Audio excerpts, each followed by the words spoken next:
이창원 교수와 함께 분석합니다. 어서 오십시오. 안녕하십니까. 예.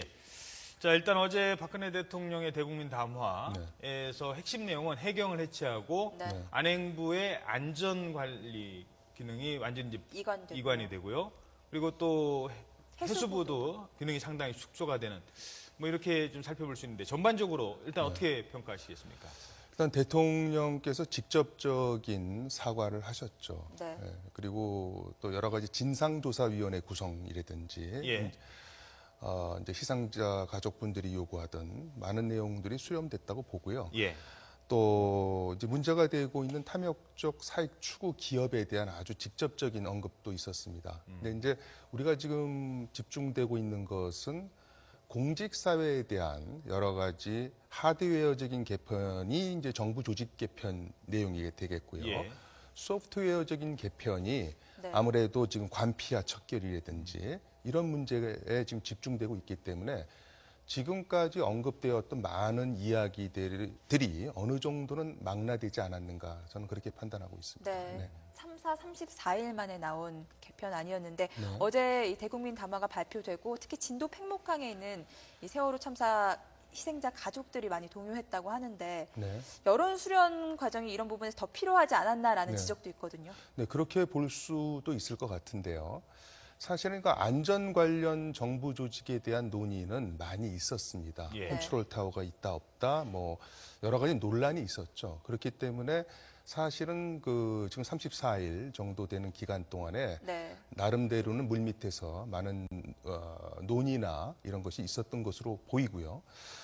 또 기본적으로 관피와 척결이라든지 이런 문제는 사실 오늘 어제의 어제 문제는 오늘 네, 일은 그런 건 아니었죠. 아니었습니다. 오랜 동안에 사실은 그 표현이 요번에 이제 관피하로 정착되는 그런 말이 분위기지만은 생겼지. 네. 사실은 낙하산 논란과 무관하지 않은 것이거든요. 사실은 지금 관피아만 문제가 되는 것이 아니라 정치권에서 정말 어떻게 보면 너무 대량적으로 살포했다고 하는 낙하산 문제하고 연관돼서 생각하면 이거는 사실 오래된 이슈였다. 해묵은 이슈였다. 네, 그렇게 이야기할 수 있을 것 같습니다. 예. 네. 그리고 또 하나가 이제 이번 담화에도 네. 사실은 그 낙하산이 포함되지 않았다는 것이 그런 얘기일 수도 있는데요. 정작 청와대에 네. 대한 문제는 네. 언급이 없었다. 네. 이런 지적도 나오고 있거든요. 근데 저는 이제 그 문제는 이렇게 봅니다. 근데 대통령이 아까 제가 모두의 직접적 사과라고 말씀드리지 않았습니까? 예. 왜냐하면 네. 사고에 제대로 대처하지 못한 최종 책임은 대통령인 본인에게 있다라고 예. 사과를 공식적으로 했기 때문에 네. 대통령을 보좌하는 참모 조직에 대한 언급은 도리어 조금 다르게 보일 수도 있을 것 같아요. 근데 예. 또 한 가지는 이제 앞으로 정부 조직 개편 이외에 또 인적 개편도 지금 논의되고 있지 않습니까? 네. 그런 것과 함께 이 청와대에 대한 여러 가지 인적 개편 또는 조직 개편이라든지 이런 것은 앞으로 정부 조직 개편이라든지 이런 문제하고 함께 논의되지 않을까 그런 생각을 해봅니다. 조직과 그러니까 그 함께 말씀은 인사도. 예, 이제 개각이 다시 이제 되겠죠. 네. 개각이라 이제 네. 뭐 새로운 대폭적인 개각을 네. 한다면 네. 거기에 플러스 청와대 개편도 아마 포함이 될 것이다. 지금 그렇게 논의되고 있는 거 아니겠습니까? 예, 네. 알겠습니다. 그러면 어제 대국민 담화 내용을 좀 자세히 살펴보도록 하죠. 정부 조직 개편과 관련해서 몇 가지 핵심적인 내용 정리해드리겠습니다. 네.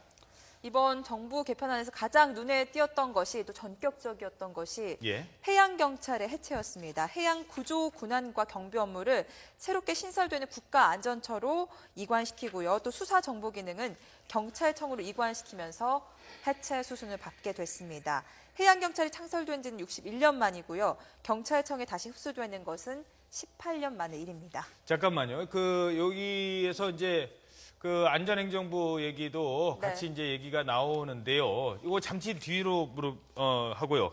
일단 해경 해체 이게 예상치 못했던 거였고 네. 뭐 물론 지적은 있었습니다만 상당히 전격적이었고요. 네.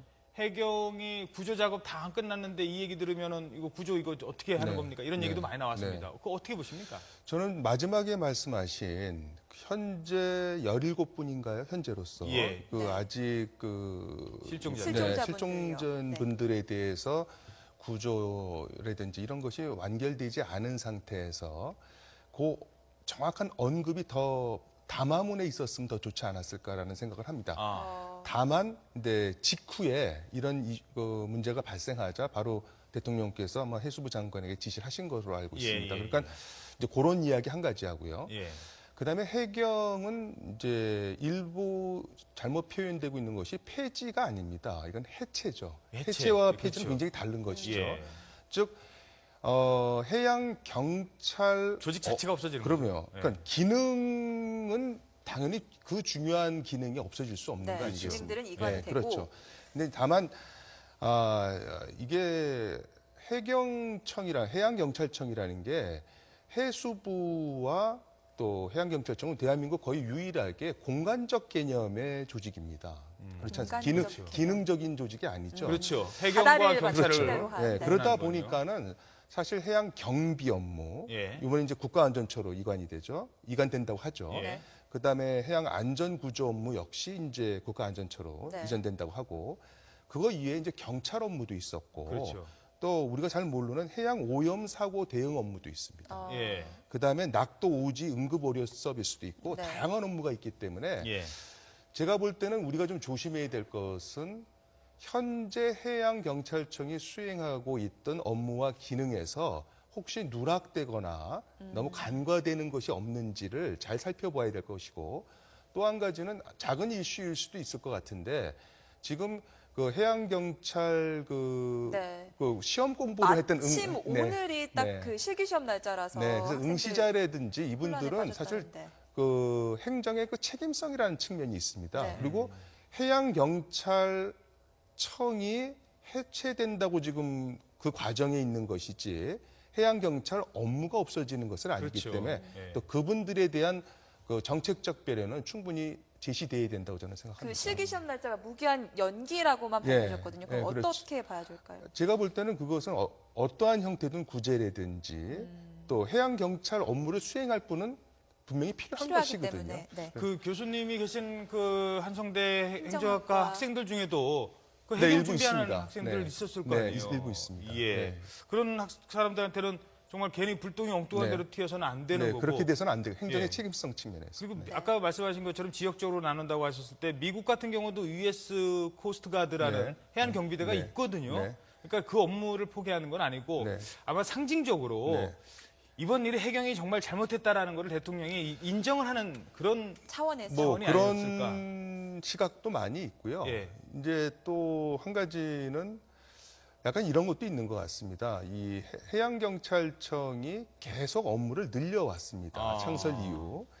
그랬을 때 특히 이제 2006년에 그 지방청을 만들면서 무려 2,200명이나 증원한 거라고 알고 있습니다. 그때 이제 좀 구조라든지 현장에 있는 분들 위주로 많은 인원이 증강된 것이 아니라 중상위직 간부들 위주로 된 것, 이런 것도 그렇게 좀 좋은 지적을 받고 있는 것 같지는 않습니다. 그래서 전체적인 역사적인 그 흐름을 봤을 때 지금은 이제 공간적인 개념으로 너무도 다양한 기능을 수행하고 있는데 이것을 이번에 이제 국가안전처로 경비와 안전구조 업무가 이관되면 그런 업무를 중심으로 해양경찰청이 정부의 기능을 수행해야 되지 않는가 이런 시각으로 봐야 될 것 같습니다. 알겠습니다. 그럼 계속해서 조직 개편도 더 보면서 설명드리도록 하겠습니다. 안전행정부 어떻게 달라지는지 살펴보도록 하겠습니다. 자, 안전행정부는요. 인사조직 기능이 떼서 새로 신설되는 행정혁신처로 이관이 되게 되고요. 또 안전행정부는 또 이제 행정 자체 업무만 남아서 사실상 해체라는 평가가 나오고 있거든요. 그렇죠. 그다음에 해수부도 마찬가지고요. 해수부도 이번 정부 조직 개편의 대상인데 세월호 사고에서 문제를 야기했던 해상교통관제센터 VTS 업무를 국가안전처로 넘기게 됐습니다. 안행부와 사실 안행부는요 그 행안부였다가 그 전에는 또 그 지방자치 내무부에서 총무처 그래서 행자부가 됐죠. 행정자치부였다가 안전을 강조한다고 행정안전부, 더 강조한다고 안전행정부. 결국은 그 업무를 못하는. 안전을 떼니까 껍데기만 남았다 이런 얘기 나오거든요. 좀 역사적인 뭐 좀 살펴보면요. 예. 일단 내무부와 총무처가 합치면서 행정자치부로 갔죠. 그렇죠. 네. 그러다가 이제 사실은 행정 안전이란 개념을 도입을 했고, 예. 그 다음에 이제 더 안전을 강조하면서 안전행정부가 된 것입니다. 예. 그런데 이번에 뭐 사실상의 해체라고 봐도 상관없는 것이 그야말로 많은 업무가 이제 국가안전처로 이관 또는 또 결국 남는 거는 행정자치 업무밖에 없거든요. 예. 그렇게 보면은 사실상 구 내무부 정도 예. 수준으로 갔는데 그때하고 또 다른 것은 당시 내무부 때는 지방자치가 아니었습니다. 예. 그렇기 때문에 아마도 행정 서무 업무가 있지 않습니까? 그렇죠.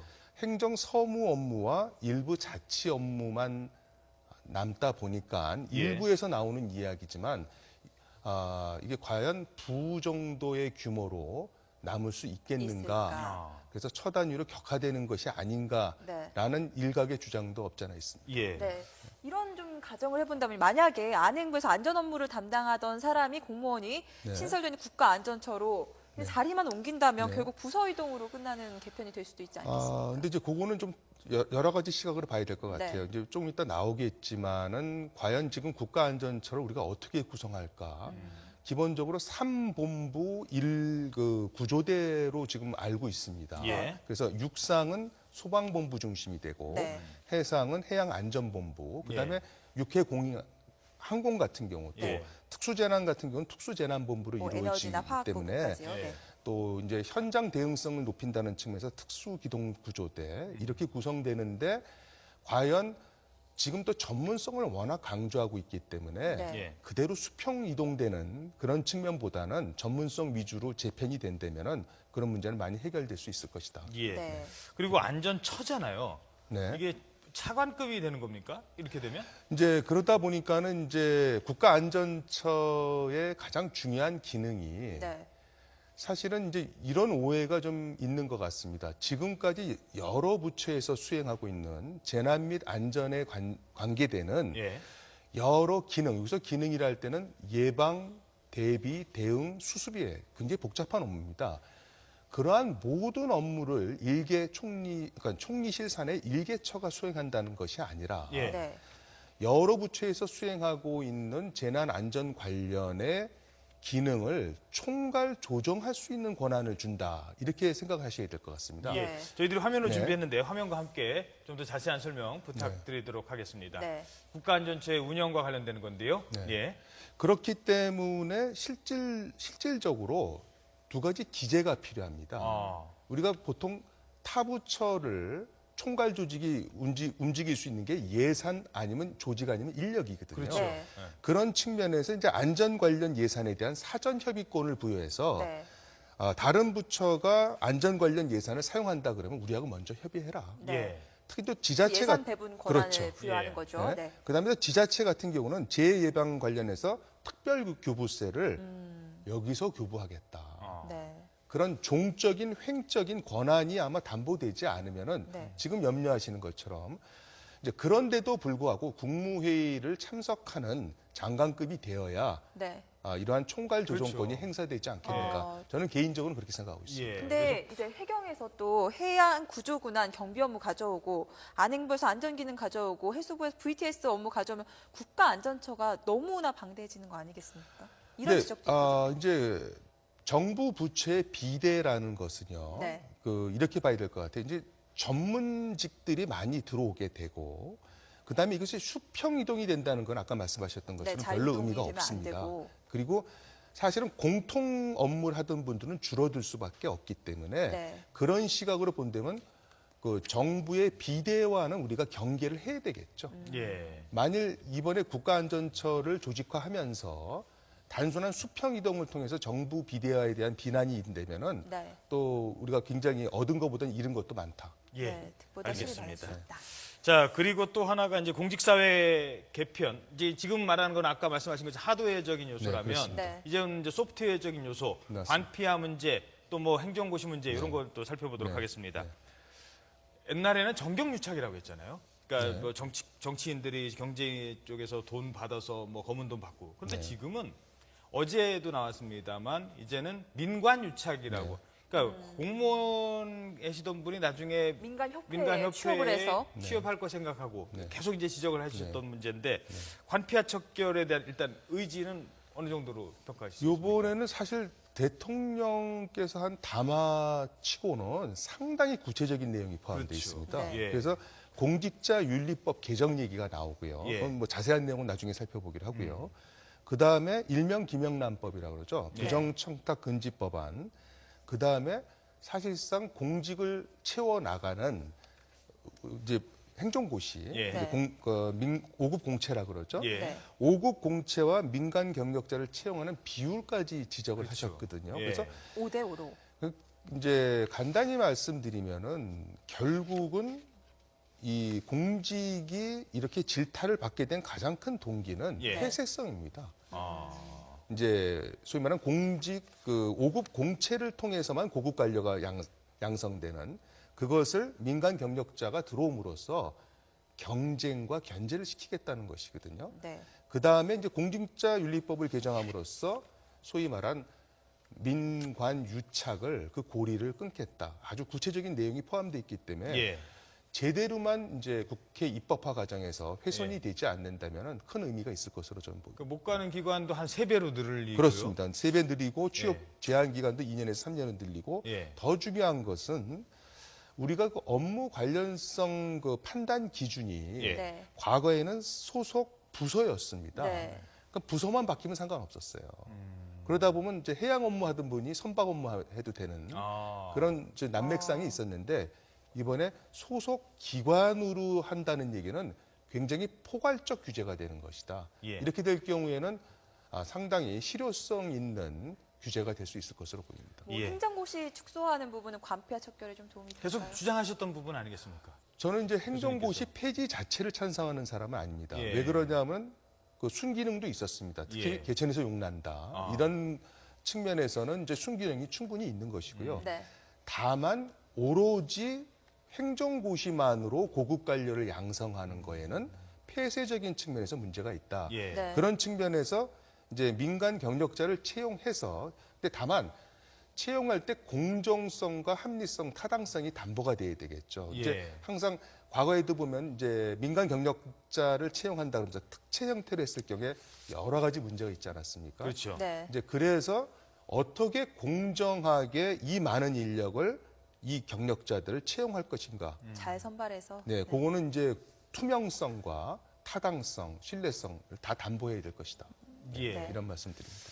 그 지금 뭐 관피아 문제 중에서 제일 마지막으로 한 가지만 더 질문드리겠습니다. 네. 관피아 문제 중에 제일 이제 그 문제가 됐던 것 중에 하나는 다음에 내가 그 자리에 갈지도 모른다라는 것을 네. 봐주기를 네. 한다는 거 아니겠습니까? 네. 아예 네. 연금 받는 공무원들은 네. 프랑스 같은 경우 그렇게 한다고 하더라고요. 그렇죠. 네. 연금을 아예 포기를 하든지 네. 거기 가서 역대 연봉을 받든지 네. 연봉 1억 받고 연금 따로 받고 한 달에 네. 300만 원씩 네. 받고 받고 네. 네. 이거 못하게 해야 되는 이런 것도 좀 필요하지 않냐는 지적도 있었어요. 사실 제가 알고 있기로는 이번에도 연금 논의가 조금 있었고요. 특히 이제 독일과 불란서 같은 경우는 공직자 윤리에 관해서 문제가 있는 분들은 연금을 아예 박탈하든지 축소하든지 여러 가지 그런 방책을 갖고 있거든요. 예. 네. 그런 측면에서 앞으로 그런 논의도 가능하지 않을까. 예. 왜냐하면 연금 그렇게 받아가고 연봉까지 받는데 연금이 없대요. 그래서 국민 네. 세금으로 그거 갖다 줘야 충당해주고. 네, 네. 그럼 뭐가 또 되는 거죠? 유관기관에 취업해서 예. 억대 연봉 받고. 네. 그런 부분에 대한 지적도 좀 있었으면 하는 바람입니다. 지금까지 이번에 대국민 담화 발표 내용 한성대 이창원 교수와 함께 자세히 분석해봤습니다. 오늘 말씀 고맙습니다. 감사합니다.